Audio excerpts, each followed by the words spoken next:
Hello, hi class 10 students. How is your preparation going on? कितने chapters हो गए, कितने चैप्टर्स बाकी हैं? एग्जाम तो आने वाला है, बहुत कम टाइम रह गया हमारे पास. कैसी जा रही है प्रिपरेशन? चलो इस वीडियो में चेक करते हैं कि प्रिपरेशन कैसी जा रही है. In this video I have 15 most important questions on nationalism in Europe. Yes, the one and only chapter of your history for term 1.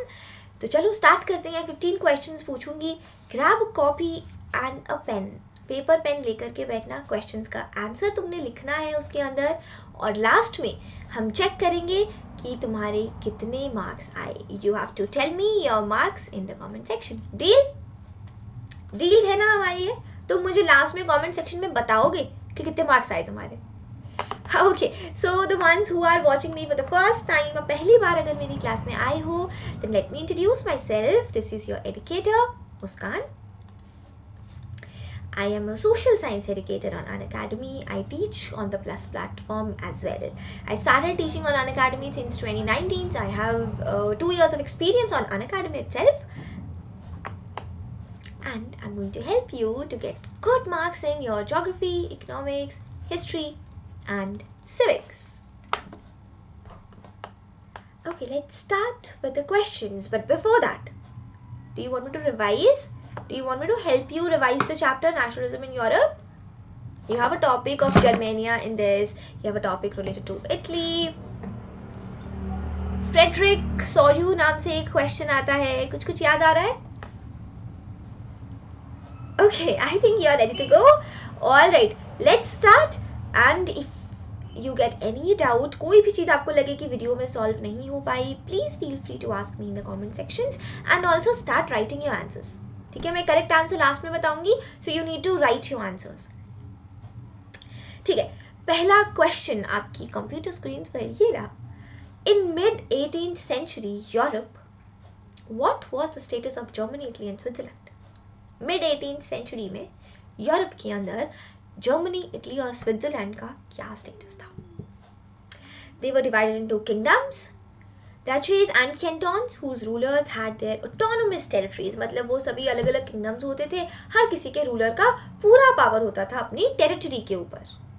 या ये सॉवरेन स्टेट्स थे, डेमोक्रेसी थी यहाँ पर, या फिर ये रिपब्लिक थे? It's very obvious. The answer is very very obvious in this question. गलत नहीं करना है. If you do not want to write the entire option, just write about 4 to 5 words of the correct answer so that you do not get confused at the end. Done? Okay, moving on. When did Napoleon invade Italy? Napoleon France में कब आया और battle of Waterloo कब हुआ, ये तो हमने सुन रखा है. नेपोलियन 1804 में आया था. 1815 में बैटल ऑफ वाटरलू हुआ जिसमें नेपोलियन हार गया था. अब इटली पर इन्वेजन कब किया? It was definitely before Napoleon went to France. So 1797, 87, 67 और 77. Factual question. ऐसे क्वेश्चंस तो आते ही हैं एग्जाम में. Guys, for such type of questions जिसमें आपको ईयर्स डेट्स पूछी जाती हैं, I recommend you to make a separate notebook. 5 rupees की ना एक कॉपी आती है, इतनी सी, बड़ी सुंदर सी होती है, सुंदर सुंदर कवर वाली. 5 रुपये की नोटबुक आती है, वो ले लो. उस पर लिख लो अलग अलग चैप्टर के सारे इंपॉर्टेंट डेट्स, और पेपर से पहले एक बार वो पढ़ लेना. बहुत आसान हो जाएगा तुम्हारे लिए याद करना. Okay, please right your answer in your notebook. Moving on to the next question. In revolutionary France, the right to vote and to get elected was granted exclusively to. तो फ्रांस के अंदर वोट करने का right और elect होने का right किससे दिया गया था? Property owning main and women दोनों को, सबको दे दिया था, या फिर अपर क्लास को ही दिया था? फ्रांस 9th क्लास में पढ़कर आए हैं हम. कुछ याद है? देखो क्या आएगा आंसर. चलो एक हिंट देती हूँ बेटा. फ्रांस में राइट टू वोट विमेन को मिला था 1946 में. Extra information. Okay, next question. When did the Treaty of Vienna take place and who were the participants? ये treaty कब हुई थी? Participants कौन थे? बेटा अगर आपको year भी याद है तो भी कर लोगे. Even if you remember the year, then also you can do this question. Which area was the most serious source of nationalist tension in Europe? 1871 के बाद में यूरोप में सबसे ज़्यादा nationalist tension कहाँ पर थी? कौन से एरिया में थी? South east, mid Europe, eastern states और Balkan states?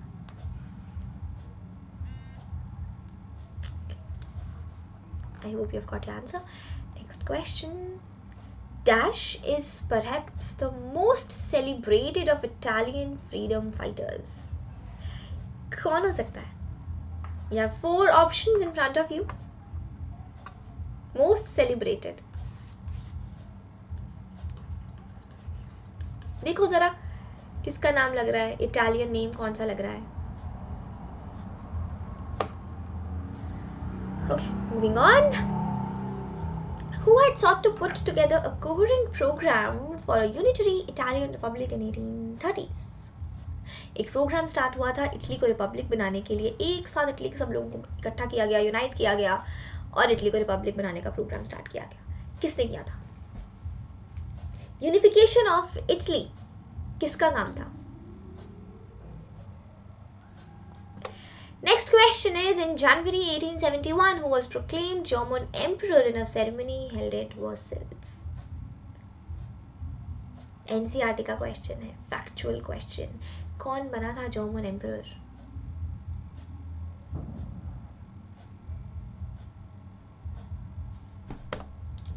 How many wars over 7 years with Austria, Denmark and France ended in Persian victory and completed the process of unification? कितनी wars हुई थी 7 सालों में और फिर पर्शिया फाइनली जीत गया? कितनी wars हुई थी? 4, 5, 3 और 7? Who said when France sneezes the rest of the Europe catches cold? Guys, बहुत important question है. Last year पेपर में आ चुका है, इस साल भी आ सकता है. इस क्वेश्चन का answer you should know. Who formed the secret society called Young Italy?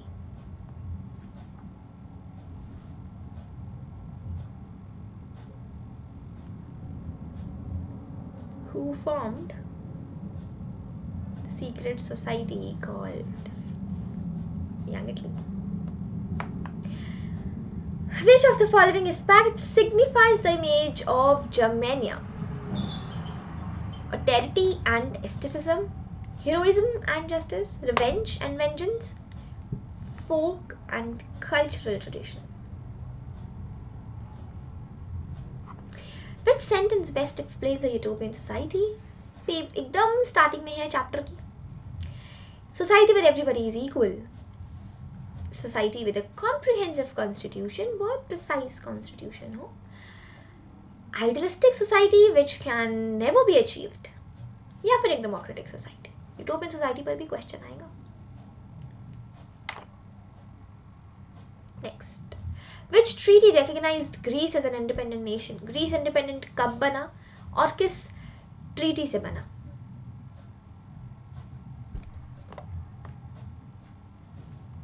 By which of the following treaties the UK of Great Britain formed? United Kingdom इनमें से किस treaty से बना? ये तो तुमने सुना होगा, ये तो पढ़ रखा होगा. All right, these were the 15 questions. Now let's look at the answers of these 15 questions, guys. The passing score जो स्कूल में टीचर्स देते हैं is 13.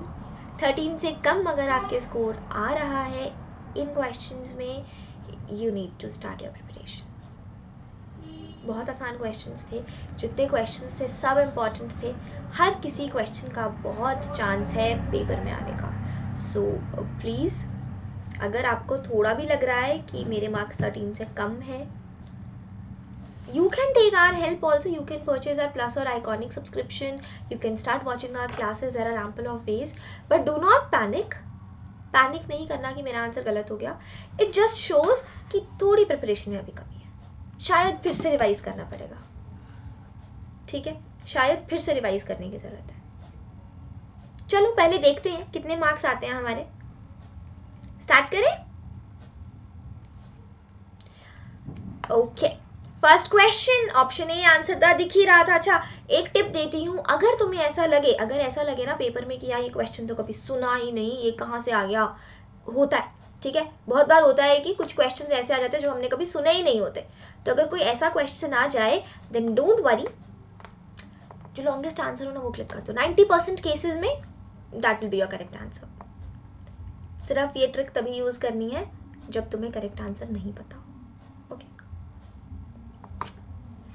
Okay, first question I believe सबका करेक्ट हुआ, वो बहुत आसान था. अगला क्वेश्चन देखते हैं. Napoleon, when did Napoleon invade Italy?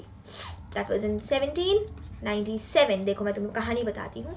1797 में ही इन्वेडेड इटली, और उसके बाद में 1799 के अंदर वो फ्रांस में जाकर लीडर भी बन गया था, और 1804 के अंदर तो एम्परर बन गया था. नेक्स्ट, इन रेवोल्यूशनरी फ्रांस पहले राइट टू वोट सिर्फ प्रॉपर्टी ओनिंग मेन को ही मिला था.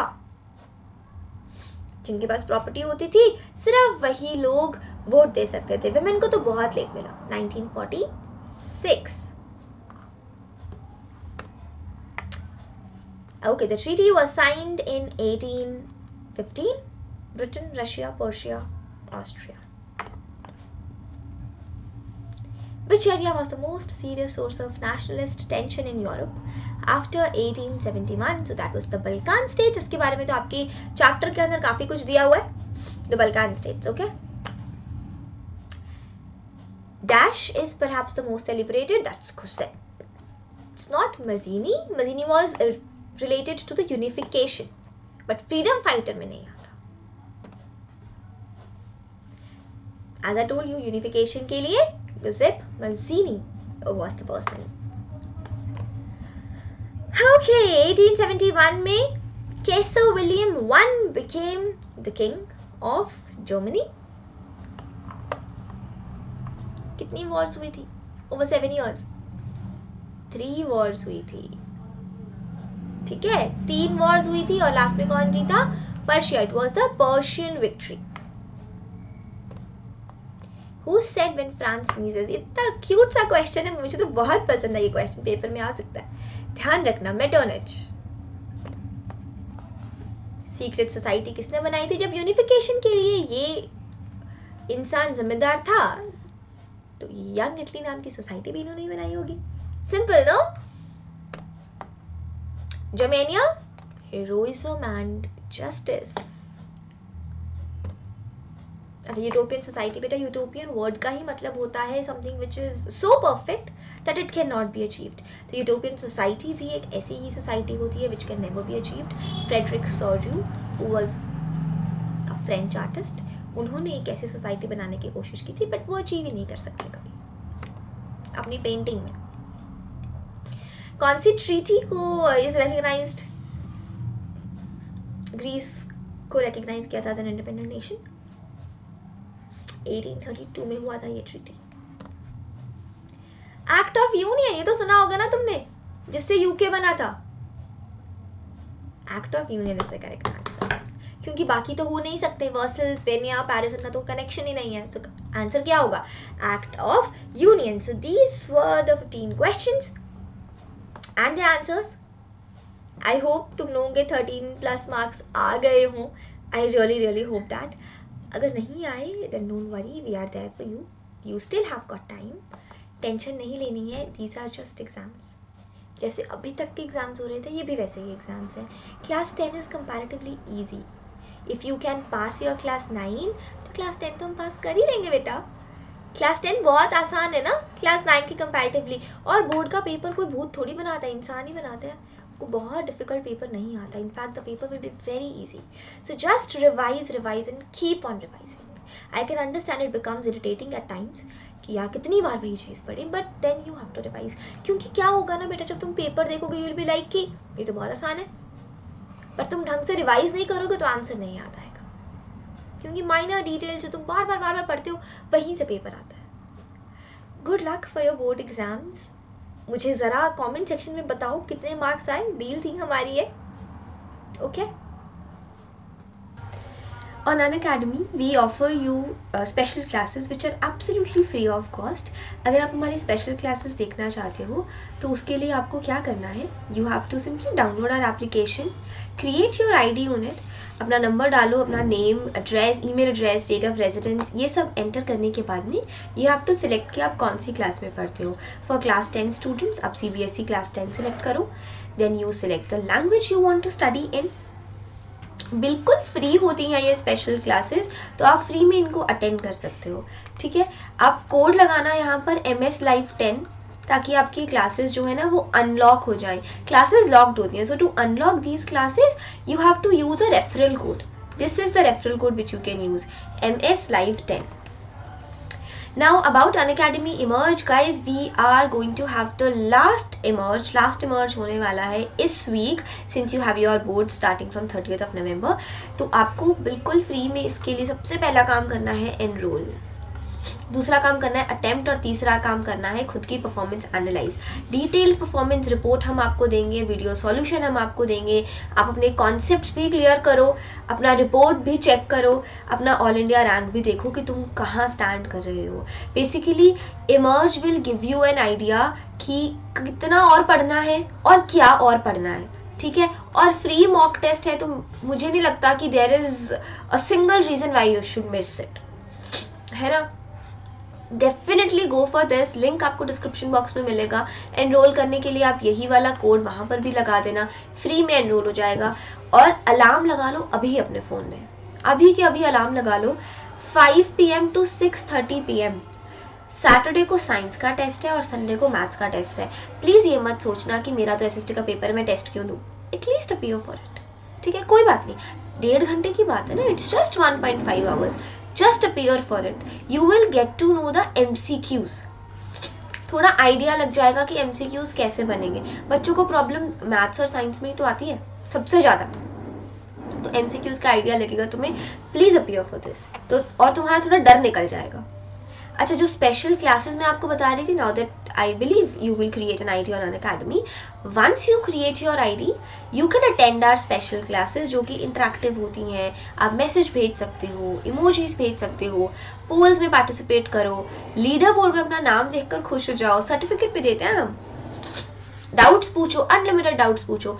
All of these are the features of special classes. ये सब प्लस पे भी मिलता है. So basically special class is just a way of giving you a demo of how the plus looks like. ठीक है, तो ज़रूर से special classes भी attend करना. And a good news for all the special class learners and all the learners who are attending their classes free of cost. अगर तुमको plus attend करना है बिल्कुल फ्री में, तो consider it as a gift from Unacademy. Winners week is going on. All you have to do is just ask 10 doubts. 10 doubts पूछो. हर दिन हो सकता है कि तुम्हें एक सरप्राइज मिल जाए. ठीक है, हर दिन हो सकता है कि तुमको एक सरप्राइज बॉक्स मिल जाए. और 10 डाउट्स पूछने पर 15 डेज का प्लस सब्सक्रिप्शन तो मिल ही जाएगा. 28 नवंबर तक वैलिड है. Please go and ask your doubts. इसके लिंक्स डिस्क्रिप्शन बॉक्स में ढूंढने की ज़रूरत ही नहीं है, फिर भी बता देती हूँ, कभी भी पूछ सकते हो. ठीक है, कोई टाइम लिमिट सेट नहीं है. अनलिमिटेड डाउट्स पूछो. हाई क्वालिटी वीडियो सॉल्यूशन मिलेगा. एग्जैक्ट मैच मिल जाएगा क्वेश्चंस का. यहाँ पे देखो, यहाँ ऑप्शन है ना आस्क अ डाउट.